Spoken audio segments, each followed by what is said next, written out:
nama Tuhan kita bersyukur kepada Tuhan kita Yesus Kristus, Allah Putra Natal yang kudus, yang telah menganugerahkan kepada kita kasih-Nya sehingga kita pada malam hari ini keluarga besar dan Sekolah Tinggi Turu Kata Rasul Indonesia Bekasi bisa bersama-sama hari ini dalam suasana Natal.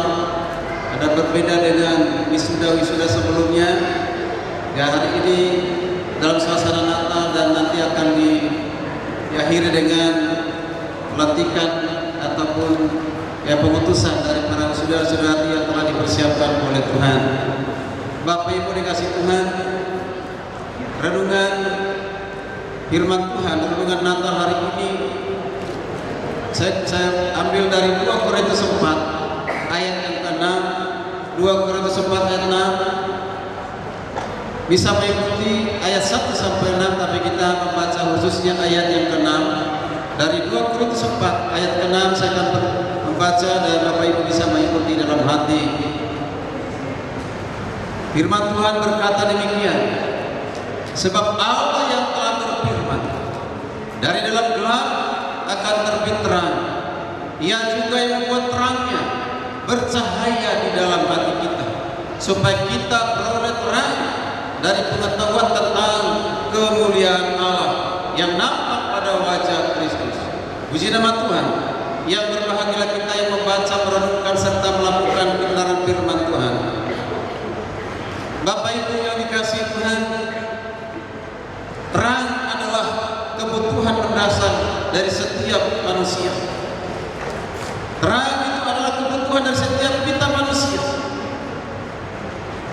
Allah menciptakan terang sebagai ciptaan yang pertama, supaya di antara semua yang diam diciptakan dapat di sini oleh cahaya terang. Nah, itulah sebabnya hari ini tema firman Tuhan melalui Natal ini, terang telah terbit, bercahayalah. Terang telah terbit, bercahayalah. Dengan terang itu pula Allah melihat bahwa semua ciptaannya amat baik dilihat olehnya. Bapak yang dikasihi Tuhan, kita memiliki mata berfungsi untuk melihat, tetapi tanpa ada cahaya atau terang maka tidak akan berfungsi untuk melihat ataupun membaca. Jadi manusia tidak dapat melihat atau membaca bukan karena kita tunanetra ataupun buta huruf, tetapi karena tidak ada terang. Barusan saja kita matikan lampu yang hanya ada lilin, itu tetap menunjukkan terang, sekalipun terangnya itu remang-remang, tapi menunjukkan terang. Bapak Ibu dikasihi Tuhan, sekalipun Tuhan sudah menciptakan terang, di hari penciptaan yang pertama diciptakan terang dan dunia sudah diterangi, namun sangat aneh, meskipun manusia telah menikmati cahaya terang, akan tetapi perilaku manusia, pikiran, jiwa dan sifat justru dikuasai oleh kegelapan. Itulah sebabnya dunia membutuhkan terang sejati, sebab dunia ini telah diliputi dengan kegelapan. Kurang lebih 2000 tahun yang lalu, Yesus Kristus Putra Natal yang kudus, sang terang itu telah datang ke dunia. Dialah terang yang sejati. Selama dia hidup di tengah dunia ini, Yesus senantiasa mencahayai dunia dengan terang yang sejati. Sebelum Yesus terangkat ke surga, dia menyerahkan tongkat estafet kepada umatnya untuk mencahayai dunia yang penuh dengan kegelapan ini. Keinginan untuk mencahayai dunia haruslah disertai paradigma yang benar tentang terang yang sejati. Artinya kita harus mengenal dengan benar siapakah terang yang sejati itu. Hari ini kita boleh bersama-sama melalui nas pembacaan firman Tuhan dari 2 Korintus 4 ayat 6. Rasul Paulus mengajak kita agar memancarkan cahaya Kristus. Sekali lagi saya baca dalam 2 Korintus 4 ayat berkata demikian, sebab Allah yang berfirman, dari kegelapan terbitlah terang, dan dia inilah yang telah bersinar di dalam hati kita. Siapa yang telah bersinar dalam hati kita? Yaitu Allah yang Maha Kuasa yang telah turun ke dunia, yaitu firman yang telah menjadi manusia, Allah Yesus Kristus. Dialah terang yang ajaib, dialah terang yang sejati. Dia yang bersinar di dalam kehidupan kita. Yesus telah menunjukkan sinar itu bercahaya selama tinggal di dunia ini dan diteruskan oleh orang-orang percaya kepadanya. Bapak yang dikasihi Tuhan, mari kita bayangkan kalau Dia yang adalah Tuhan yang bersinar, sebesar apa sinar terang itu, tentu tidak bisa diukur dengan apapun. Jika Dia bersinar, apa mungkin masih ada kegelapan? Seharusnya tidak ada kegelapan. Hal yang perlu kita renungkan bersama-sama, hal yang penting untuk kita renungkan, untuk apa Yesus bersinar di dalam hati kita? Untuk apa Yesus menerangi hati dan pikiran kita? Demi pencerahan tentang pengetahuan akan kemuliaan Allah yang ada pada wajah Yesus Kristus. Inilah tujuan untuk Tuhan bersinar dan menerangi hati dan pikiran kita, supaya kita juga bersinar membawa cahaya kemuliaan Allah, membawa cahaya wajah Yesus yang sudah lahir di Bethlehem. Bapak Ibu yang dikasihi Tuhan, dulu kita buta, sekarang kita bisa melihat. Lalu apa yang kita lihat? Yang kita lihat di Natal itu adalah kemuliaan Allah, kemuliaan Allah yang tampak pada wajah atau pada kelahiran Yesus. Dan kita bisa melihat pada masa lahirnya Yesus, orang-orang Majus datang menyembahnya, memberikan persembahan yang terbaik baginya. Dia yang layak disembah, Dia yang layak dipuji, ditinggikan, Dia yang kita muliakan, yaitu Putra Natal yang kudus. Dari nas yang kita baca, mari kita belajar bersama-sama. Ada suatu teladan yang berharga dari Rasul Paulus untuk dapat bercahaya, yaitu tentang kesungguhan kita menghidupi panggilan sebagai hamba Tuhan, panggilan sebagai orang percaya kepada Tuhan Yesus. Paling tidak ada dua hal: bagaimana kita memancarkan cahaya Kristus. Sekali lagi, bagaimana kita memancarkan cahaya Kristus. Yang pertama, terang itu bercahaya di dalam kegelapan. Perhatikan di ayat ke-6a, dikatakan sebab Allah yang telah berfirman, dari gelap akan terbit terang. Terang dapat diartikan dua hal, berarti memiliki terang atau bisa juga menerangi. Tidak mungkin bisa menerangi tanpa diterangi. Jadi yang lebih penting, yang pertama adalah harus diterangi dulu, baru bisa menerangi. Mari kita perhatikan bersama-sama benda penerang seperti matahari, bulan, dan bintang selalu konsisten memancarkan terang untuk mencahayai dunia ini. Jangan kita beranggapan bahwa matahari berhenti memancarkan terangnya pada waktu malam. Matahari selalu memancarkan terangnya. Begitu pula dengan bulan dan bintang.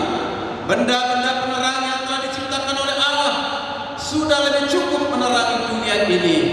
Namun dunia ini telah menjadi gelap gulita secara rohania, bukan dalam arti kegelapan secara alamiah, sehingga memerlukan terang rohani juga.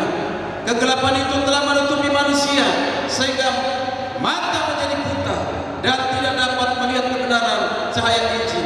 Itulah dikatakan oleh Rasul Paulus di ayat keempat.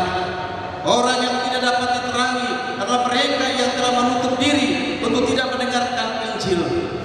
Kegelapan itulah yang menuntun mereka kepada kematian, kematian yang kekal. Walaupun sesungguhnya mereka ingin hidup, menginginkan kehidupan, tetapi bagi mereka yang tidak menerima terang dan tidak mungkin menerangi, mereka dalam kegelapan dan menuju kepada kebinasaan. Orang percaya memiliki terang ilahi yang dianugerahkan Tuhan. Kita bersyukur kepada Tuhan karena terang dunia itu adalah Yesus Kristus telah ada di dalam hati kita. Terang yang sejati itu telah ada dalam setiap kehidupan orang-orang sudah percaya kepadanya. Mari kita perhatikan bersama-sama. Tentu terang itu bukan hanya untuk diri kita sendiri. Kita dipanggil, gereja Tuhan dipanggil untuk apa? Supaya menerangi dunia yang gelap ini. Dikatakan dalam Matius 5 ayat 16 berkata demikian. Demikianlah hendaknya terang bercahaya di depan orang, supaya mereka melihat perbuatanmu yang baik dan memuliakan Bapamu yang di surga. Ini adalah langsung perkataan dari Tuhan Yesus, supaya kita yang sudah percaya kepada Kristus nyata terang kita, supaya dipermuliakan Bapa di surga. Terang itu akan bercahaya di dalam kegelapan. Namun kebanyakan di antara kita memancarkan terang di lingkungan yang terang benderang. Akibatnya terang kita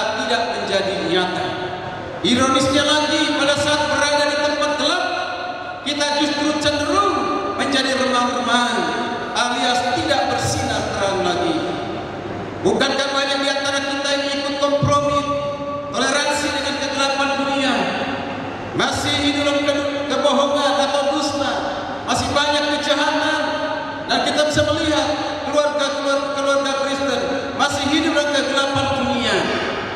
Padahal merayakan Natal setiap tahun, berarti sungguhnya tidak menyadari bahwa dia sudah menerima terang itu. Dia tidak memancarkan terang yang sudah diterima dari Kristus. Terang itu harus nampak. Anak-anak terang hidupnya harus nampak. Jangan tertutup, jangan samar-samar. Berkatalah tidak bila tidak, berkatalah ya bila ya. Lebih dari situ adalah dari setan. Beranikah kita tampil beda di tengah-tengah dunia ini demi kebenaran daripada kompromi demi kenyamanan hidup kita, kenyamanan yang semu? Tentu kita harus memilih, harus berjuang menyampaikan kebenaran, terutama kebenaran Injil. Jadilah terang dalam dunia yang gelap ini. Inilah hal yang pertama. Terang itu harus bersinar, harus bercahaya di tengah-tengah kegelapan dunia yang gelap ini. Artinya bukan secara kegelapan yang seperti yang kita rasakan tadi, tapi adalah kegelapan kejahatan yang semakin merajalela di tengah-tengah dunia ini, yang tidak mau lagi dengan kebenaran, tidak suka dengan kebenaran, bahkan menolak kebenaran. Itulah kegelapan itu. Kita harus bersinar di tengah-tengah kegelapan.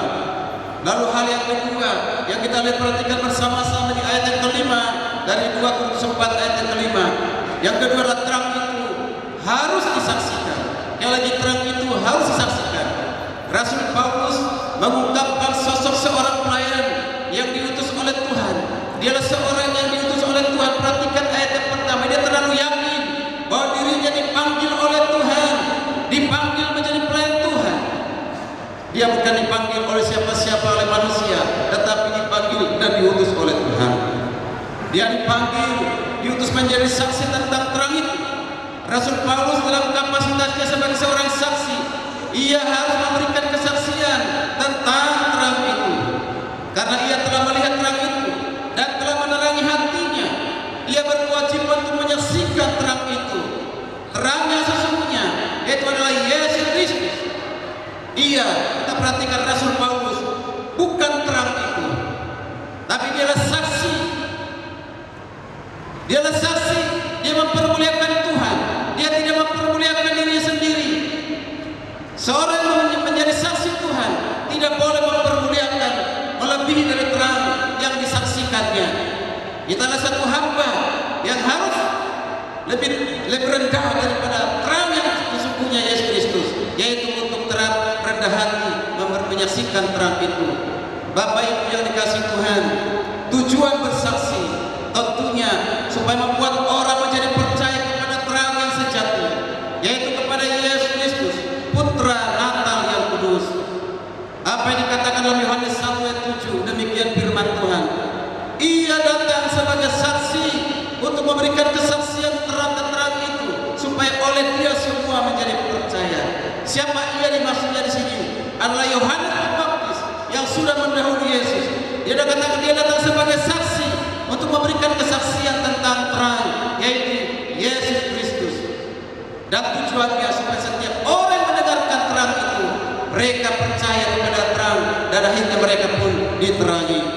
Mari kita perhatikan bersama-sama di ayat 3 sampai 6 di 2 Korintus 4 ayat 3 sampai 6 ada satu pertentangan antara pekerjaan iblis dan pekerjaan Allah dalam proses bersaksi atau dalam proses penginjilan.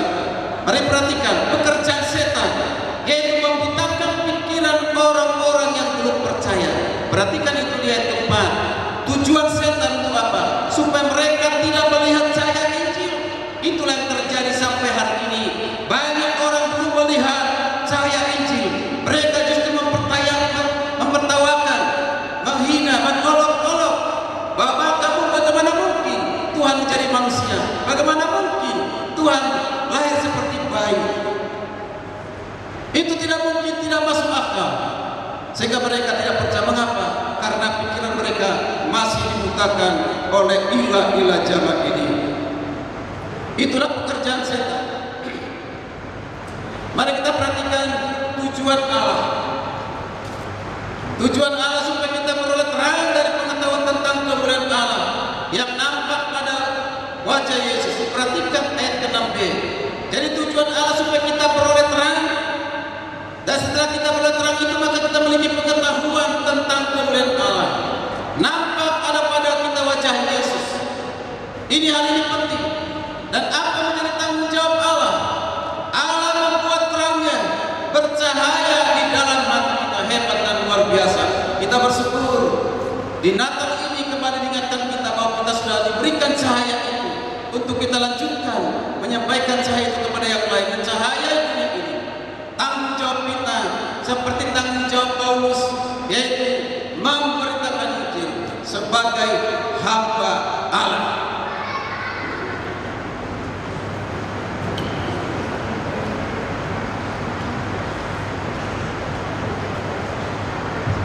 Mari kita perhatikan bersama-sama. Allah lah yang mengutus Paulus. Allah lah yang memilihnya dan mengutusnya untuk mengabarkan Injil. Dia hanya hamba yang mau untuk setia, diutus oleh Tuhan Yesus. Perhatikan ayat yang pertama berkata demikian. Pengutusannya untuk mengabarkan Injil adalah kasih karunia Tuhan, bukan karena dia layak. Sehingga Paulus tidak tawar hati. Dia tidak patah semangat menghadapi sekalipun ada tantangan, sekalipun ada hambatan, sekalipun ada kesulitan yang hadapinya. Dia tetap semangat untuk memberitakan Injil karena dia tidak yakin Tuhan menyertai ketika dia pergi memberitakan Injil. Apa yang Tuhan firmankan itu juga yang diberitakan oleh Paulus. Tidak ada kepalsuan di dalam kehidupannya. Tidak ada sesuatu yang disembunyikan. Firman yang disampaikan adalah firman yang hidup. Paulus menekankan bahwa kebenaran Injil yang diberitakan itu siap diuji di hadapan manusia maupun di hadapan Tuhan. Maka Paulus tetap semangat memberitakan Injil adalah karena diberitakannya adalah berita kebenaran tanpa ada yang ditutupi dari kebenaran firman Tuhan itu. Dia tidak pernah kompromi, dia tidak pernah menyimpan apapun yang lain selain firman Tuhan yang terus diberitakan. Mari kita perhatikan bersama-sama. Jika dalam istilah peribahasa kita saat ini mengatakan demikian, berani karena benar, takut karena salah. Tidak ada yang perlu ditakutkan oleh Rasul Paulus, sebab yang diberitakannya adalah kebenaran dari Tuhan. Adakah kita mencontoh Rasul Paulus dimanapun kita berada, menyampaikan kebenaran itu, tidak pernah kompromi. Jika ada yang menolak atau menutup diri atas kebenaran Injil yang diberitakannya, bahkan sampai ada yang memfitnah Paulus, mereka itulah orang-orang yang ditutup dirinya untuk diterangi kemuliaan Allah, masih ditutupi pikirannya, sehingga mereka tidak mendengar firman Tuhan, yaitu ilah zaman yang telah membutakan mereka sehingga tidak dapat melihat kemuliaan Allah yang terpancar dari Injil yang diberitakannya. Paulus tidak pernah patah semangat dalam memberitakan kebenaran Injil. Walaupun ada menolak, menutup diri bahkan memfitnah dia, sebab ia yang diberitakan adalah Yesus Kristus sebagai Tuhan. Dan Paulus bukan seseorang yang penakut, pengecut. Dia tetap berani melawan tantangan karena Injil. Dia memberitakan tentang diri sendiri. Dia tidak memberitakan membesarkan dirinya sendiri, tapi membesarkan nama Yesus, meninggikan nama Yesus. Dia tidak pernah menggunakan firman Tuhan untuk kepentingan pribadinya, tidak pernah. Tetapi sebaliknya, Paulus tidak memberitakan dirinya sebagai teladan, hamba Tuhan yang setia untuk melayani. Jadi Paulus hendak memberitakan dirinya bahwa patut diteladani oleh siapapun di dalam hal memberitakan Injil, setia melayani Tuhan. Maka Rasul Paulus hendak menekankan bahwa dia tidak pernah tawar hati, tidak pernah mundur, tidak pernah takut, tidak pernah gentar untuk menjalankan panggilannya di dalam memberitakan Injil. Walaupun dia ditindas, walaupun dia dianiaya dan difitnah, walaupun dari kemanusiaannya sudah mulai rapuh dan lemah seperti bejana tanah liat yang mudah untuk hancur jika dihempaskan. Itu dikatakan ayat yang ke-7. Namun dia selalu dikuatkan oleh Tuhan dengan berlimpah-limpah. Tuhan tidak pernah meninggalkannya. Paulus selalu giat untuk melakukan pemberitaan Injil. Inilah berita Natal, Bapak Ibu kasih Tuhan. Mari kita renungkan bersama-sama. Dari berita Natal ini ada satu perenungan buat kita bersama-sama yang mengakhiri renungan Natal ini. Mari kita perhatikan, bayangkan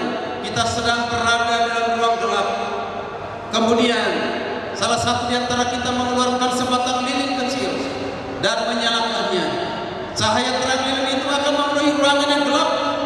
Lalu saya juga mengeluarkan lilin menyalakannya, ruangan gelap tadi makin bertambah terang. Ada juga orang lain juga melakukan hal yang sama. Kegelapan tidak akan bisa menguasainya lagi. Demikianlah sesungguhnya maksud Tuhan menempatkan kita di tengah-tengah dunia yang gelap ini, yaitu agar terang Allah bercahaya, sehingga mereka mempermuliakan Allah sang terang sejati itu. Teranglah dunia dengan terang Kristus. Cahaya yang lebih indah adalah jika kita dalam memberitakan Injil disertai dengan kasih, disertai dengan kepedulian yang tulus kepada sesama kita.